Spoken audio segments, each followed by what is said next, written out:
पाकिस्तान की राजनीति और सैन्य व्यवस्था में बड़ा बदलाव होने जा रहा है।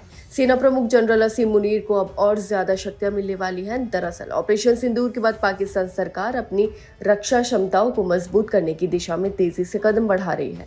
इसी क्रम में एक नया संवैधानिक संशोधन लाया जा रहा है, जिसके तहत देश में चीफ ऑफ डिफेंस फोर्स नामक नया पद सृजित किया जाएगा। इस पद को लेकर संसद में 27वां संवैधानिक संशोधन विधेयक पेश किया गया है, जो पारित होते ही पाकिस्तान की सैन्य संरचना में ऐतिहासिक बदलाव लाएगा।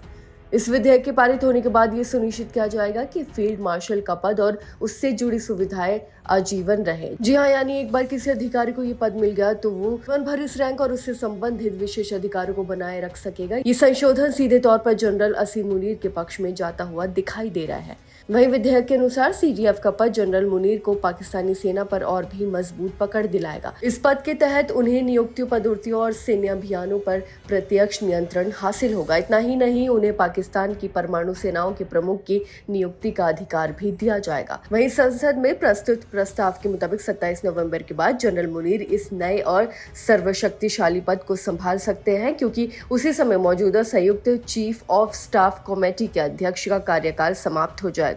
इसके अलावा नया संशोधन ये भी स्पष्ट करता है कि सेना प्रमुख, जो रक्षा बलों के प्रमुख भी होंगे, प्रधानमंत्री से परामर्श के बाद राष्ट्रीय सामरिक कमान यानी नेशनल स्ट्रेटेजिक कमांड के प्रमुख की नियुक्ति करेंगे। ये कमान पाकिस्तानी सेना से ही चुने गए अधिकारी के नेतृत्व में होगी। सरकार को यह अधिकार भी मिल जाएगा कि वो सशस्त्र बलों के अधिकारियों को field marshal, marshal of the air force and admiral of the fleet जैसे उच्चतम सैन्य पदों का पदोन्नत कर सकें। जी हाँ, स्थानीय मीडिया रिपोर्ट के अनुसार ये फैसला भारत के साथ हाल ही में हुए संघर्ष से मिली सीख और आधुनिक युद्ध की बदली प्रकृति को देखते हुए लिया गया है।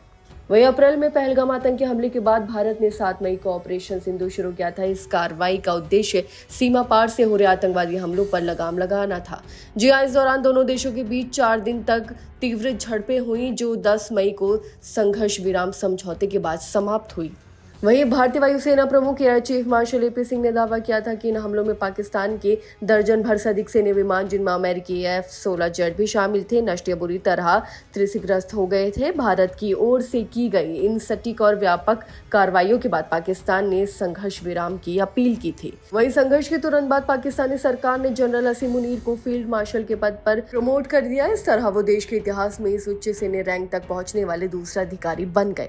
अब आगामी संवैधानिक संशोधन के बाद वो न केवल सेना के बल्कि पूरे रक्षा तंत्र के सर्वोच्च अधिकारी के रूप में उभरने वाले हैं। मैं आपको बता दें कि पाकिस्तान में बदलाव केवल एक व्यक्ति की शक्ति बढ़ाने तक सीमित नहीं है, बल्कि देश के राजनीतिक सैन्य समीकरणों को भी गहराई से प्रभावित करेगा। जी हाँ, विश्लेषकों को मानना है कि ये कदम भविष्य में पाकिस्तानी सेना की भूमिका को राजनीतिक ढांचे के भीतर और मजबूत कर सकता है, जिससे नागरिक सरकार की स्वतंत्रता और पारदर्शिता पर सवाल उठ सकते हैं। आपकी इस बारे में क्या राय है, हमें कमेंट करके जरूर बताएं। फिलहाल इस खबर में बस इतना ही, और ऐसी ही तमाम खबरों को देखने के लिए देखते रहिए भारत एक्सप्रेस।